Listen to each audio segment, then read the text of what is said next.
찰리 채플린이라는 영국의 유명한 코미디언이 있었습니다. 이제 뭐 흑백 영화, 그런 무성 영화 시절에 참 많은 사람들을 웃기게 했던 그런 코미디언이죠. 이 찰리 채플린이 이런 말을 남겼다고 해요. 삶은 가까이서 보면 비극이지만 멀리서 보면 희극이다. 다시요. 삶은 가까이에서 보면 비극이지만 멀리서 보면 희극이라는 거예요. 이런 거죠. 멀리서 보면 정말로 괜찮고 뭐 잘 살고 남부럽지 않게 그렇게 지내는 것 같은데 내가 없는 걸 가지고 사는 것처럼 보이는데 가까이서 그 삶을 잘 들여다보면 그렇지 않다는 거죠. 나름대로의 고충과 힘듦이 있다는 겁니다. 이 찰리 채플린의 그 대표작이라고도 할 수 있는 그 모던 타임즈에도 보면 좀 그런 내용이 잘 담겨져 있는 것 같아요. 뭐 이렇게 이제 깊게 부풍 같은 사이에 이제 찰리 채플린이 막 끼어서 막 돌아가기도 하고 막 그런 장면들이 너무나 웃기게 묘사가 되어 있습니다. 즐겁게 하는 거죠. 그런데 이 영화의 그런 취지 자체가 당시의 산업화로 인해서 이제 인간 소외가 되는 그런 부분들에 대한 풍자를 한 거라고 해요. 진짜 뭐 이렇게 뭐 공장에서 일어나는 일들에 뭐 이제 우스꽝스럽게 그 이제 찰리 채플린의 연기가 묘사가 됐지만 그 가운데 담고 싶은 메시지는 산업화로 인한 인간 소외였다는 거죠.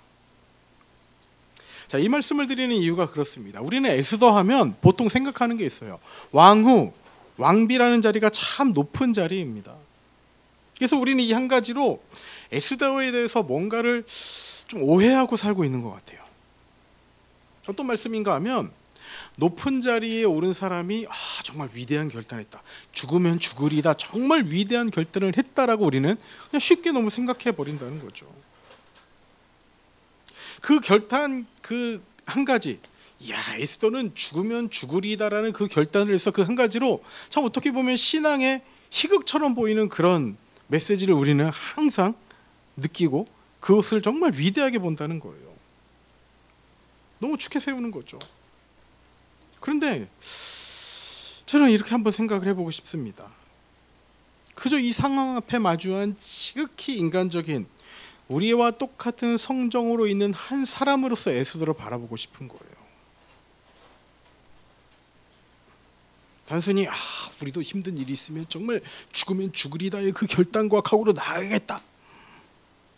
그것을 넘어서 과연 그 결단을 하기까지 어떤 마음으로 어떻게 에스더가 그 자리에 있었는지에 대해서 우리가 한번 고민해 보자라는 겁니다. 자, 지난주에 드렸던 질문을 다시 한번 드려보도록 하겠습니다. 자, 에스더는요 왕후가 되고 싶었을까요? 에스더는 왕후가 되어서 행복했을까요?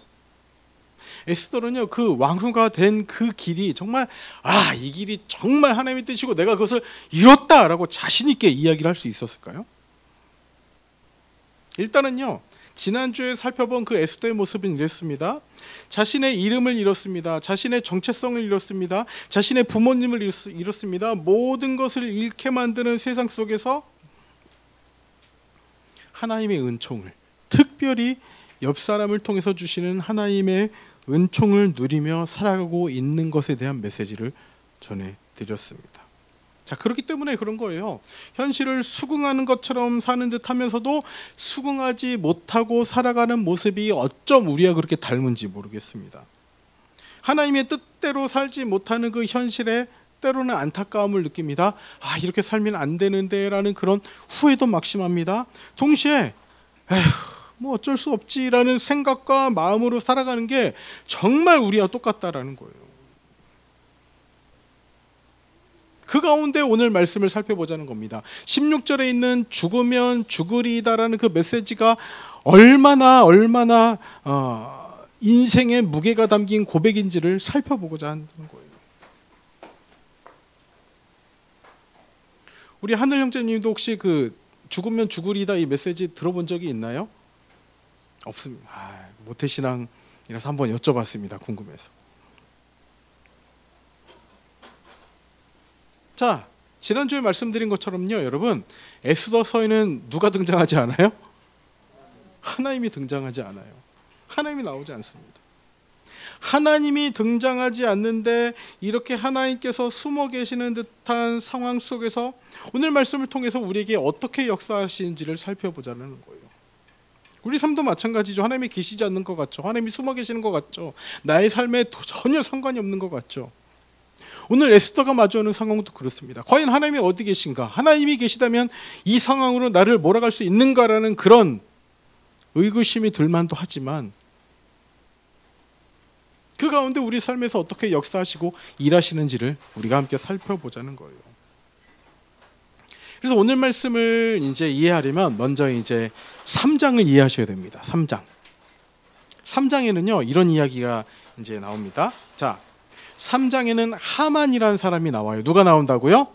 하만이라는 사람이요. 자, 결론적으로 말씀드리면 하만은 어떤 사람인가 하면 나쁜 사람이에요. 나쁜 사람. 기억하셔야 됩니다.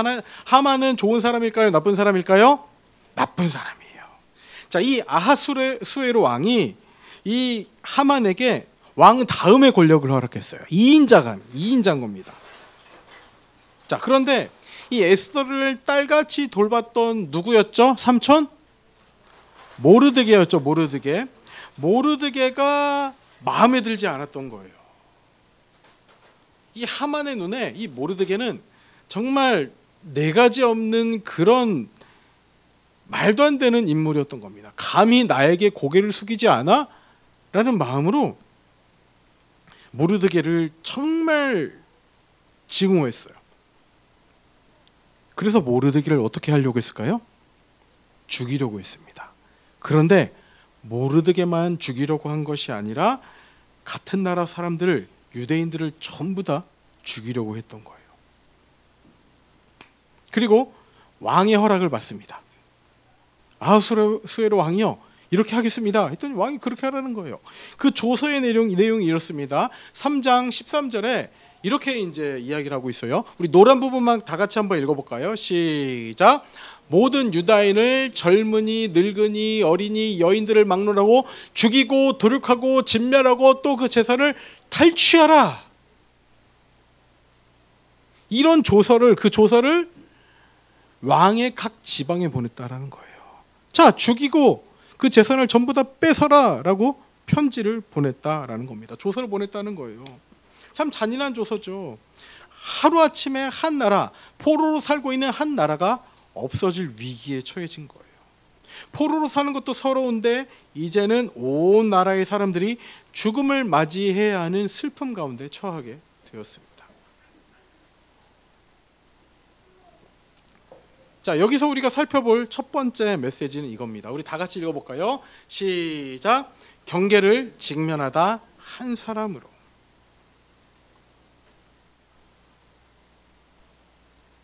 경계를 직면하다. 에스더는요 이제 평생 왕후로 살게 되었습니다. 왕의 선택을 받아서 왕후가 된 거예요. 그런데 이 평생이 어떤 평생입니까? 언제까지일지 모르는 평생인 거예요. 전 왕후였던 와스디도 하루아침에 폐위가 되었습니다. 하루아침에 사라졌습니다. 그것처럼 내 목숨도 내 목도 언제 어떻게 될지 모르는 그런 평생으로 지금 왕후의 자리에 있는 거예요. 그런데 지금 우리 성벽을 기준으로 생각해 볼게요. 성 밖에서는 무슨 일이 벌어지고 있습니까? 유대인들인 모든 나라의 백성들이 죽음의 위기에 있습니다. 죽음의 공포 가운데 그 죽음을 기다리고 있는 거예요. 자, 에스더는요 성 안에서 왕후라는 신분이 주는 그 안정감을 가지고 살고 있어요. 왜요? 왕이나 성 안에 있는 사람들은 에스더가 유대인인 걸 알았어요? 몰랐어요? 몰랐어요. 모르드게가 말하지 말라라고 그렇게 얘기를 했습니다. 그래서 에스더는 사람들이 유대인인지를 모르고 있던 상황인 거예요. 자, 내 나라 사람들은 전부 다 죽는데 나는 안 죽으니 정말 다행이다 라고 에스더가 생각을 했을까요? 어땠을 것 같습니까? 지금 에스더가 처한 상황이 이렇다라는 거예요. 지금 성 밖에 있는 모든 유대인들은 대성통곡하고 있습니다. 우리 1절 제가 한번 읽어볼게요. 자, 모르드게가 이 모든 일을 알고 자기의 옷을 찢고 굵은 베옷을 입고 재를 뒤집어 쓰고 성중에 나가서 대성통곡하며. 뭐 모르드게만 대성통곡했겠습니까? 이제 이 유대인들은 전부 다 그렇게 이제 죽게 생겼구나, 우리나라가 없어지겠구나 하면서 대성통곡했을 겁니다. 죽음이 코앞에 닥친 상황에 이럴 수밖에 없는 것이죠. 이 지금의 상황 가운데 다른 피할 길은 전혀 없을 것이라고 생각했을 겁니다. 왜요? 왕의 조서가 전국에 내려졌어요. 유대인들을 다 죽이라고 전국에 조서가 내려진 겁니다. 그래서 4절에 보시면 이렇습니다. 에스더의 시녀와 내시가 나와 전하니 왕후가 매우 근심하여 입을 의복을 모르드게에게 보내어 그 굵은 베옷을 벗기고자 하나 모르드게가 받지 않으니라. 이 굵은 베옷은요, 이 대성통곡은요, 하나님 앞에서의 애통함을 나타냅니다. 하나님 앞에서의 정말 처절한 고통을 의미합니다. 근데 에스더는요, 이 모르드게의 그 옷을 벗기고 새 의복을 입히려고 했던 거예요. 그러나 모르드게는 거절합니다. 이 하나님 앞에서의 애통함, 절망의 표현을요, 베옷을 입고 대성통곡하는 것으로 나타내는데, 이 옷을 갈아입는다고 해서 그 슬픔이, 그 애통이, 그 절망이 사라지지 않는다라는 거예요. 그 가운데 13절을 보시면 이렇게 기록되어 있습니다. 중요한 말씀이니까 우리 다 같이 한번 읽어보도록 하겠습니다. 다 같이 읽어볼게요. 시작. 모르드게가 그를 시켜 에스더에게 앞에 너는 왕궁에 있으니 모든 유대인 중에 홀로 목숨을 잃으리라. 자, 이 상황들 그냥 베옷을 입고 있는 그 모르드게에게 옷을 갈아입으세요. 그리고 옷을 이제 보냈지만 모르드게는 그것을 거절했습니다. 그리고 나서 에스더에게 이 메시지를 전하는 거예요. 너는 왕궁에 있으니 모든 유다인 중에 홀로 목숨을 건지리라 생각하지 말라는 거죠. 너 혼자 안전할 수 없다라는 메시지를 전하고 있는 거예요. 이게 참 신기한 거예요, 여러분. 저는 이 메시지가 모르드게가 에스더를 저주하는 메시지라고 생각하지 않습니다. 어떻게 보면 하나님은 우리 각자를, 우리 개개인을 경계에 직면하도록 하는 거예요. 즉 우리 각자의 삶이 어디 묻어가길 원하지 않으신다는 거예요. 지금 모르드게를 통해서 하나님께서 에스더에게 전하는 메시지는 우리 각자를 하나님 앞에 세우는 자리라는 겁니다. 즉 항상 각자가 경계에 직면하게 하세요. 우리가 하나님의 백성으로 살아갈 것인가, 세상의 논리를 따라갈 것인가, 어쩔 수 없이지라며 세상의 이치대로 살아갈 것인가, 세상에 수긍하고 살 것인가, 아니면 하나님의 뜻대로 이 자리에서 결단 한번 해보자라고 해보고 나아갈 것인가라는 그 경계에 세우신다는 겁니다.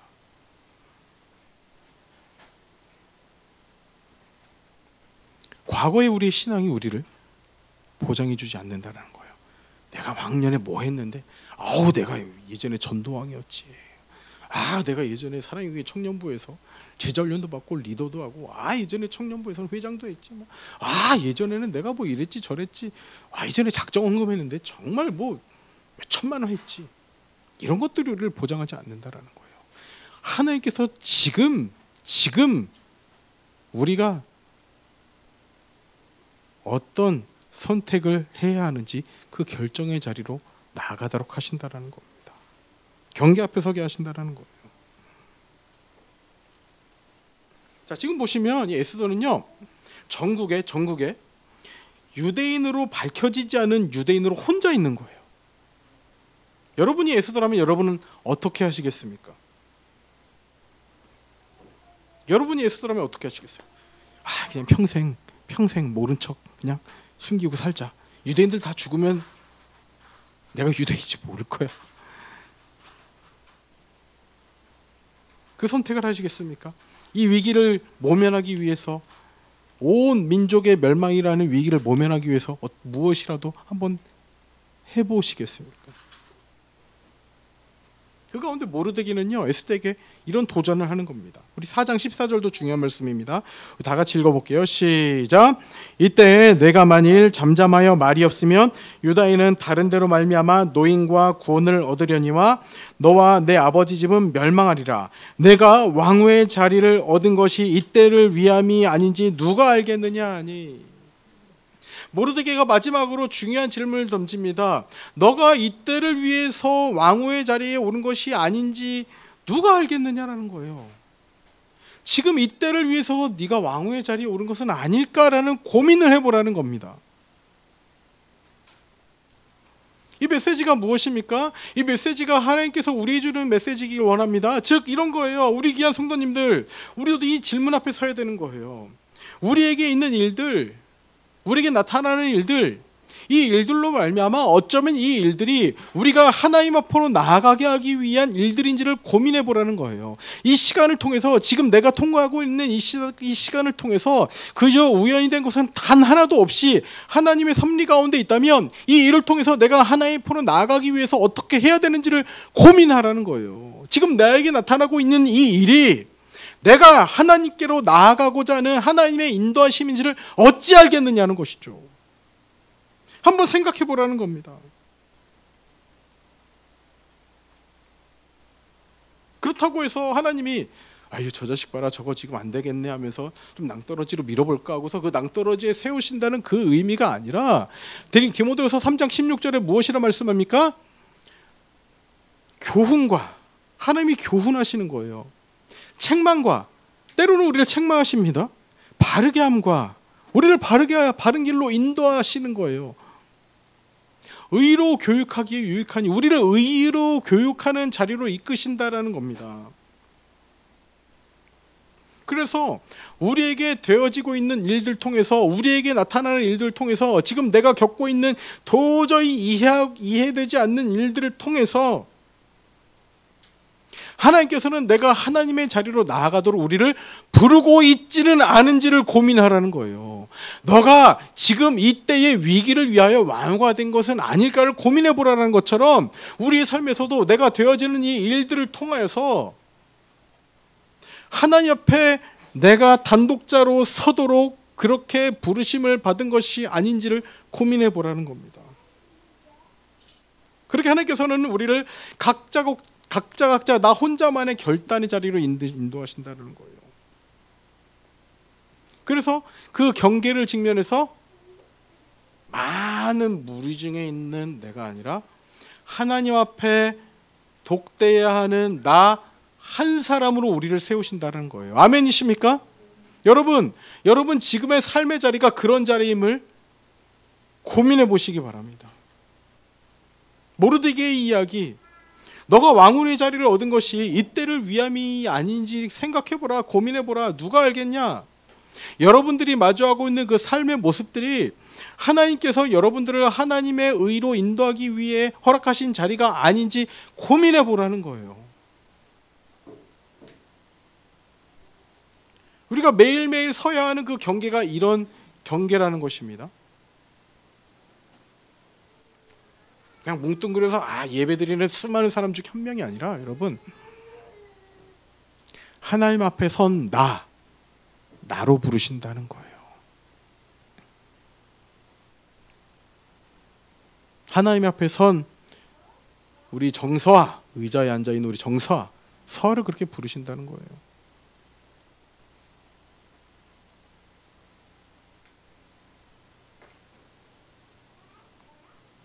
그렇게 하나님과 독대한 하나님의 시간을 보내는 우리 모든 성도님들, 그 모든 성도님들 중에 각자가 되길 소망합니다. 자, 두 번째 메시지입니다. 경계를 직면하다 한 사람으로인데, 두 번째는 한번 읽어볼게요. 시작. 경계를 넘어서다 한 사람에서.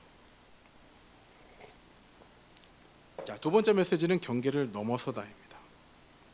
자, 여기서 중요한 게 있어요. 이 왕후의 자리는요 참 안전해 보이는 자리입니다. 이야, 왕의 와이프야? 안전해 보이는 자리지만 왕이 부르지 않으면 전혀 의미가 없는 자리예요.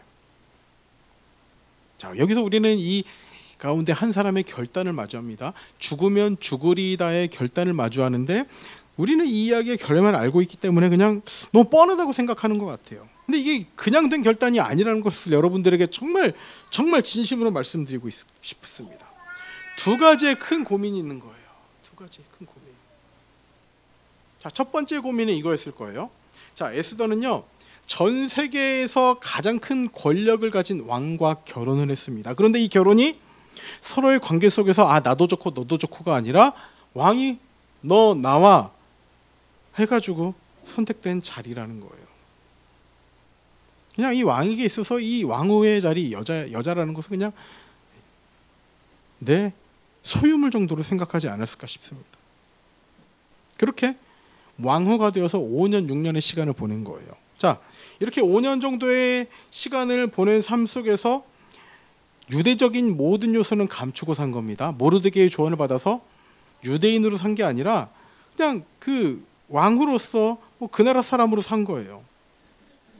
자, 그런데 에스더가 갑자기 왕에게 나가서 저는 유대인이에요. 저희 민족 좀 살려주세요. 지금 그 하만이 내린 조서 그거 취소해 주시고 우리 민족 좀 살려주세요. 라고 할 수가 없는 거라는 거예요.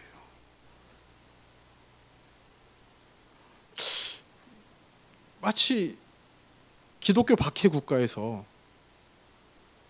기독교인이 밝혀지면 죽는 그 상황 가운데 나는 기독교인입니다. 밝히는 것과 똑같은 그런 충격이라는 겁니다. 이래도 이해 안 되시는 분들을 위해서 제가 조금 더 실질적인 얘기를 해볼게요. 여러분, 제가 목사죠. 여러분, 목사죠. 목사면 누구 믿는 사람이에요? 예수님 믿고 하나님 믿는 사람이에요. 갑자기 제가 여러분 충격적인 발언합니다. 지금 이런 거예요. 여러분, 제가 사실 여러분께 드릴 말씀이 있습니다. 사실 저는요 불자입니다. 이러는 거예요. 불자. 왕 앞에서 지금 이 정도의 충격이 가는 저 불자 아니에요, 여러분. 불자 아닙니다. 왕 앞에서 이 정도의 충격적인 메시지를 지금 전해야 한다라는 거예요. 제가 유대인입니다. 저희 민족 좀 살려주세요라는 것이 이 정도의 충격이 있는 메시지라는 거예요. 두 번째는 이렇습니다. 이 당시의 관습에 따르면요, 왕 앞에 나아가기 위해서는 왕이 먼저 불렀어야 돼요. 에스더, 너 나와 해지 왕 앞에 갈 수 있는 겁니다. 자, 아무 예고도 없이 왕 앞에 나아가면 뭐가 기다리고 있어요? 그냥 죽음 아닙니다. 왕이 어떤 지팡이 같은 걸 쭉 내밀어서 잡아라 해서 잡으면 살 수 있는데 그 규를 내밀지 않고 너 왜 왔어? 하면은 끌고 가서 죽는 거예요.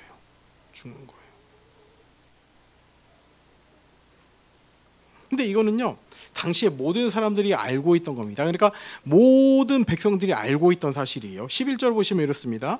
왕의 신하들과 왕의 각 지방 백성이 다 알거니와 뭐를요? 이 사실을요. 남녀를 막론하고 부름을 받지 아니하고 안뜰에 들어가서 왕에게 나가면 오직 죽이는 법이요, 왕이 그 자에게 금규를 내밀어야 살 것이라. 그런데 여기서 정말 걱정되는 사실이 있습니다. 이제 내가 부름을 입어 왕에게 나가지 못한 지가 이미 며칠이라고요? 30일이라는 거예요. 30일. 즉 한 달 동안을 왕 앞에 나가지 못했습니다. 누가요? 에스더가요. 왕이 에스더를 한 달 동안 찾지 않았다라는 거예요. 이 말이 무슨 의미입니까? 에스더는요 눈밖에 났다는 거예요. 한 달 전까지만 해도 왕이 에스더를 찾았었는데 이제 왕은 에스더를 찾지 않는다라는 거예요. 그럼 누굴 찾았겠습니까? 다른 여자를 또 마음에 들어 했다는 거죠. 그런데 이미 눈밖에 난 상태에서 왕 앞에 나아간다? 살 가능성이 클까요? 죽을 가능성이 클까요? 죽을 가능성이 크다는 거예요. 그냥 죽여달라는 거예요. 그럼에도 불구하고 지금 에스더는요 자신의 목숨이 달린 그 선택을 해야 되는 거예요. 자, 방금 드린 메시지를 요약해 보겠습니다. 첫째는 지금까지 에스더는 자신이 하나님을 믿는 사람이라고 드러낸 적이 단 한 번도 없습니다. 뭐 나 스스로 내면적으로는 나는 하나님을 믿어, 나는 예수님을 믿어라고 얘기할 수도 있지만 외적으로는 전혀 그런 증거들이 나타나고 있지 않다라는 거예요. 둘째, 왕이 부르지도 않는데 왕에게 나아가야 된다는 겁니다. 즉 이래도 죽고 저래도 죽는 거예요. 왕 앞에 나아가도 죽고요, 왕 앞에 나아가지 않아도 모든 유대인들이 죽고 자기 혼자 유대인인지 밝혀지지 않은 유대인으로 살다가 밝혀지면 죽고 밝혀지지 않더라도 평생의 죄책감이나 그런 고통에 시달리다 죽게 되는 거예요. 이래도 죽고 저래도 죽는 겁니다. 그 가운데 에스더의 고백이 16절인 겁니다. 우리 다 같이 읽어볼게요. 시작. 당신은 가서 수산에 있는 이스라엘을 다 모으고 나를 위하여 금식하되 밤낮 3일을 먹지도 말고 마시지도 말고. 나도 나의 시녀와 더불어 이렇게 금식한 후에 규례를 어기고 왕에게 나아가리니 죽으면 죽으리이다. 드디어 죽으면 죽으리이다의 결단이 나옵니다. 그런데 저는요, 이 16절에서 죽으면 죽으리이다 이 고백보다 더 중요한 의미가 있는 고백이 있다라고 생각이 듭니다. 뭔지 볼까요? 자, 에스더가 지금 모르드게에 한 가지 부탁을 하고 있습니다. 16절 다시 볼게요. 자, 당신은 가서 에스더가 모르드게에 하는 부탁이에요. 당신은 가서 수산에 있는 유대인을 다 모으고 나를 위하여 금식하되 밤낮 3일을 먹지도 말고 마시지도 마소서. 유대인들에게 금식을 부탁하고 있는 거예요. 저는 이게 죽으면 죽으리이다의 고백보다 훨씬 더 중요한 의미가 있는 메시지라고 생각합니다. 단순히 자, 우리 힘든 일이 있으니까 같이 금식하자, 이것을 넘어서 더 위대한 의미가 무엇인가 하면, 자, 첫 번째 메시지는 하나님께서 우리를 나 한 사람으로 하나님 앞에 마주할 수 있도록 세우신다고 말씀드렸습니다. 기억하시죠? 그래서 한 사람 의로였어요. 그런데 지금 이 경계를 넘어서 지금 에스더라는 한 사람에게서 시작이 되고 있는 거예요. 무엇이요? 모든 사람들을 금식의 자리로 이끌고 있다라는 거예요. 모든 유대인들에게 죽음이라는 조서가 전국에 내려진 가운데 지금 신락 같은 희망의 한 줄기가 있는데 그것은 에스더가 왕에게 나아가는 겁니다. 그런데 왕에게 나아가기에 앞서서 에스더는요, 이 자신만 이 짐을 가지고 나아가는 것이 아니라 모든 백성들에게, 모든 자기 나라 사람들에게 우리 같이 금식하자라고 제안하고 있다라는 거예요.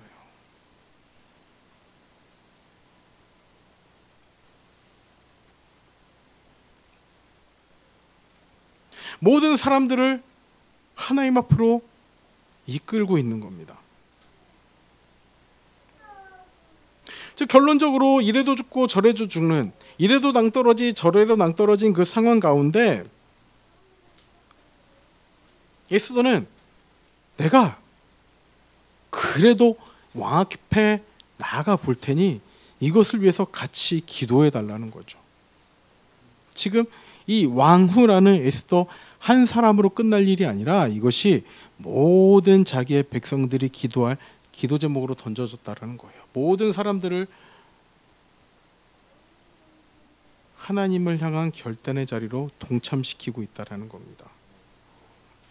자, 그런데 이 가운데 드리는 죽으면 죽으리이다의 고백이 여러분들은 어떻게 느껴지십니까? 뭐 비장한 각오의 의미 있을 겁니다. 내가 왕 앞에 죽을 각오를 하고 나아가겠다. 뭐 위대한 신앙의 결단일 수도 있습니다. 우리 모든 백성들 금식하고 기도하자. 내가 왕 앞에 나아가겠다.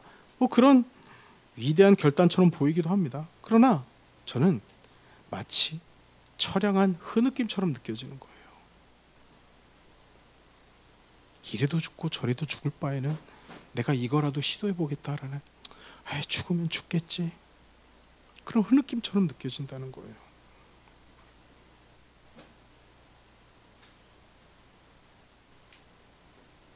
뭐 왕 앞에 나가도 죽는데 그렇게 죽지 않더라도 조서가 내려져서 우리 모든 나라 사람들이 죽는데 내가 살아도 무슨 의미겠어라는 그런 철회감이 느껴진다는 겁니다.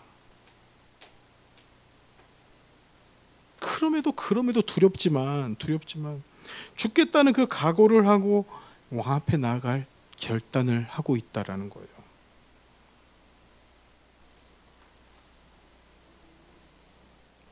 그런데 이 결단이 지금 무엇으로 이끌고 있습니까? 1절에 보면 모르드게가 뭘 했어요? 그 베옷을 입고 죄를 뒤집어 쓰고 뭐 했습니까? 네 글자? 대성통곡을 했어요. 대성통곡. 나 죽네 이제 죽음밖에 없네라는 대성통곡하는 그 통곡의 소리를 그치고 무엇을 하도록 이끈 거예요? 뭘 하도록 이끌었죠? 16절 말씀처럼 기도하도록, 금식하며 기도하도록 이끌고 있다라는 거예요. 그 시작점을 열어줬다는 겁니다. 여러분, 우리에게도 참 울 이유가 많습니다. 안타까운 이유들이 많습니다. 그러나 그것이 거기에서 끝나는 것이 아니라 대성통곡을 그치고 같이 기도할 수 있는 자리로 나아가기를 우리가 진심으로 소망해 봅니다. 우리도 같이 나아갔으면 좋겠어요. 같이.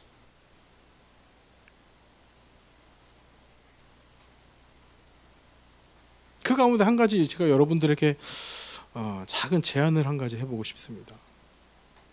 제가 지난주에 말씀드렸죠.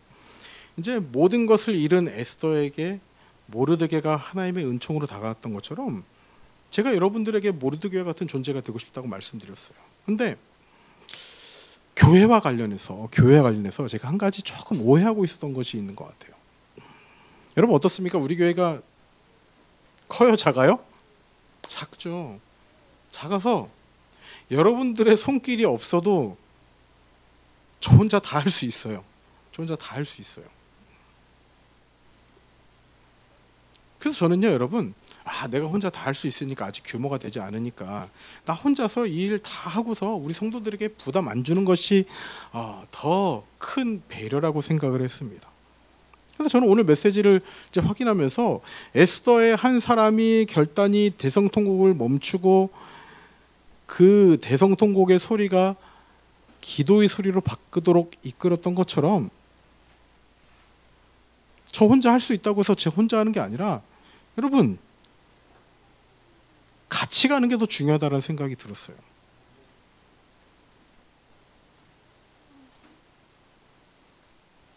저희 결단도 마찬가지죠. 저희 결단이 저희 혼자의 결단이 아니라 또 모든 사람들의 결단이 되도록 나아가는 것도 마찬가지죠. 그 가운데 우리가 교회를 섬기는 데 있어서도 그랬으면 좋겠습니다. 그래서 우리가 아주 작게는 교회를 섬기는 일에 좀 같이 나아갔으면 좋겠습니다. 그래서 제가 지난주에 한 성도에게 이것을 제안했어요. 이제 우리 흐르는 샘에 보시면 한 교회와 두 선교사님께 우리 흘려보내기로 했잖아요. 그래서 이제 보통 그렇게 흘려보내면 그분들이 기도 편지를 보냅니다. 그리고 그 기도 편지를 받는 일을 담당을 하고 그 기도 편지를 받으면 카톡에 공유해달라. 그 한 가지를 부탁을 했어요. 참 작은 일이죠. 제가 해도 여러분 아무 지장이 없는 일입니다. 다 할 수 있는 일이에요. 그럼에도 이것들을 제가 혼자 할 수 있다고 해서 다 혼자 하는 것이 아니라 교회를 섬겨나가는 데 있어서 같이 나아가는 것이 더 중요하다는 메시지를 깨닫는 거예요. 이 정도 일을 여러분 같이 한번 시작해 봤으면 좋겠습니다. 교회가 커지면 그때 나눠서 하지가 아니라 지금 우리가 할 수 있는 작은 일들도 나눠서 교회를 섬기는 것, 주의 몸된 교회를 섬기는 것, 그리스도가 머리가 된 이 교회를 섬기는 일, 그 일에 우리가 모든 공동체가 다 같이 나아갔으면 좋겠습니다. 이제 말씀을 마무리하도록 하겠습니다. 저는 그렇게 생각이 듭니다. 죽으면 죽으리이다. 이 고백이요, 위대한 신앙의 결단의 의미도 있겠지만 저는 확신이 없는 고백처럼 느껴지기도 해요. 첫 번째는 하나님에 대한 확신이 없습니다. 온 나라에 왕의 조서가 내려졌다. 왕이 유대인들 다 죽이라는데 내가 살 길이 있을까? 하나님이 그 가운데 이미 모든 조서가 내려져서 전국에 있는 사람들이 다 알고 있는데 거기서 살아갈 방법이 있을까? 하나님이 어떻게 구해주시지? 하나님에 대한 확신이 없는 거예요. 두 번째, 나에 대한 확신도 없습니다. 지금까지 유대인인 걸 밝히지도 못하고 살고 있는데 이걸 밝히는 것 또한 죽음 아니야? 죽음밖에 없다라는 거예요.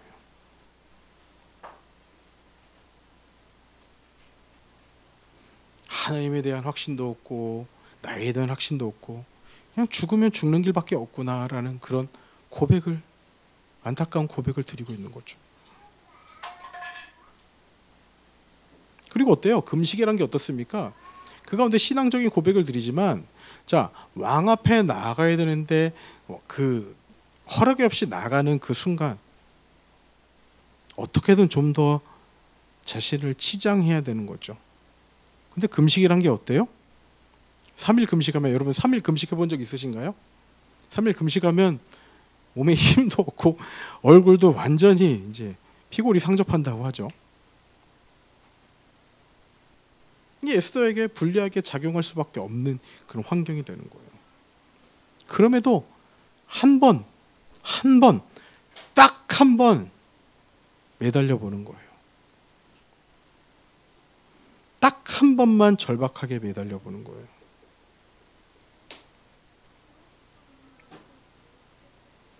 우리 귀한 성도님들, 우리 각자의 삶 또한 그렇게 딱 한 번의 결단과 의지를 드리는 시간이 있었으면 좋겠습니다.